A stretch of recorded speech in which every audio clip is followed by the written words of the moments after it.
नमस्कार दोस्तों, आप सभी का हार्दिक स्वागत है इस केमिस्ट्री की दुनिया पर, जहां हम रसायन विज्ञान को आसान और मज़ेदार तरीके से समझते हैं। तो चलिए वीडियो को शुरू करते हैं।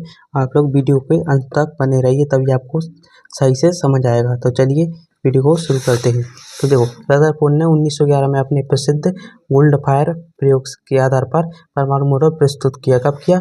1911 में।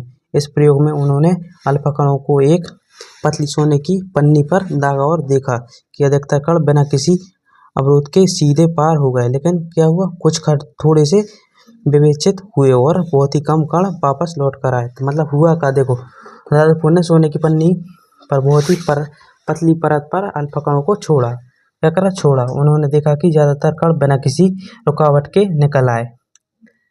लेकिन क्या हुआ? कुछ कण थोड़े से मुड़ गए और कुछ वापस आ गए। इससे क्या हुआ? उन्होंने समझ आया कि परमाणु के अंदर खाली जगह बहुत अधिक है और इसके केंद्र पर में क्या है? घना कोर यानी नाभिक मौजूद है। तो चलिए इसके हम मुख्य बिंदु देखते हैं रदरफोर्ड के मॉडल के। तो पहला बिंदु देखिए आप, तो नाभिक परमाणु केंद्र में एक बहुत छोटा, घना और धनावेशित नाभिक होता है, जिससे प्रोटॉन और न्यूट्रॉन होते हैं। मतलब देखो, परमाणु का सबसे छोटा ठोस और भारी भाग क्या होता है? उसका नाभिक होता है। यह बहुत छोटा होता है, लेकिन इसमें लगभग पूरा द्रव्यमान केंद्रित रहता है। क्या है? पूरा द्रव्यमान केंद्रित रहता है। इसमें प्रोटॉन और न्यूट्रॉन होते हैं, जबकि इलेक्ट्रॉन इसके चारों ओर घूमते हैं। कहते हैं नाभिक के चारों ओर घूमते हैं। तो दूसरा पॉइंट देखिए आप, तो अधिकतर खाली स्थान परमाणु का अधिकांश भाग खाली होता है, इसलिए अधिकतर अल्फा कण बिना किसी रुकावट के निकल गए। मतलब कि क्या हुआ? जब अल्फा कण सोने की परत से क्या किया गया? गिराए गए, तो क्या हुआ? ज़्यादा सीधे निकल गए, मतलब आर पार हो गए। इसका मतलब यह है कि हुआ कि परमाणु के अंदर अधिकतर जगह खाली होती है। यही इसको सिद्ध करता है। अब तीसरा पॉइंट देखो, इलेक्ट्रॉनों की परिक्रमा। मतलब देखो, इलेक्ट्रॉन नाभिक के चारों ओर चक्कर लगाते हैं या परमाणु की आग को बनाए रखते हैं और इसे स्थिर रहते हैं। मतलब ये होगा, देखो, जिस तरह गर्म ग्रह सूर्य के चारों ओर घूमते हैं, उसी तरह क्या होता है? इलेक्ट्रॉन भी नाभिक के चारों ओर घूमते हैं, चक्कर लगाते हैं या परमाणु के आकार को बनाए रखते हैं और इसे स्थिर बनाते हैं। तो चौथा पॉइंट देखो, चौथा पॉइंट तो विद्युतीय आकर्षण। नाभिक के धनात्मक आवेश और इलेक्ट्रॉन में ऋणात्मक आवेश होने के कारण वे परस्पर आकर्षित होते हैं। मतलब क्या होता है? नाभिक में प्रोटॉन होते हैं जो धनात्मक आवेशित होते हैं और इलेक्ट्रॉन ऋणात्मक को क्या कहते हैं? आवेशित होते हैं। इसलिए इलेक्ट्रॉन नाभिक के बंधे हुए रहते हैं। क्या कहते हैं? इलेक्ट्रॉन नाभिक से बंधे रहते हैं और दूर नहीं भागते।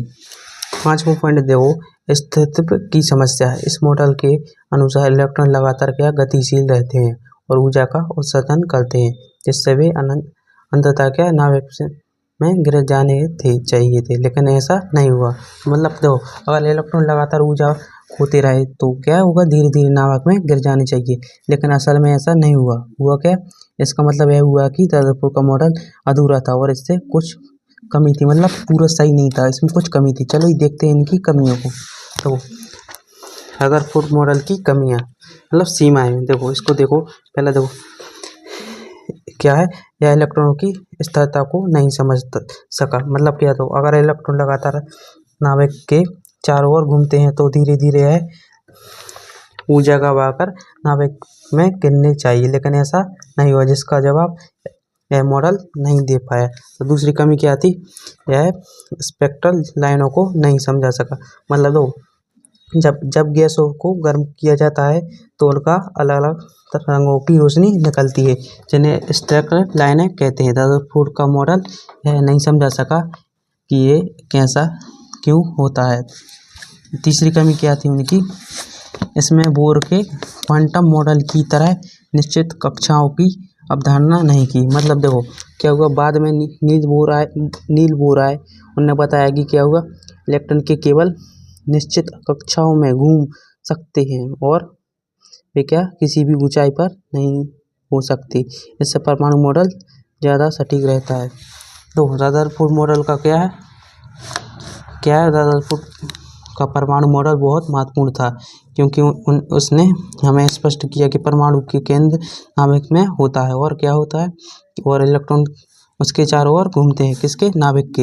हालांकि यह मॉडल पूरी तरह से सही नहीं था, लेकिन इसने क्या किया, इसमें कुछ कमियां थी जिनके बाद में बोर ने ठीक किया।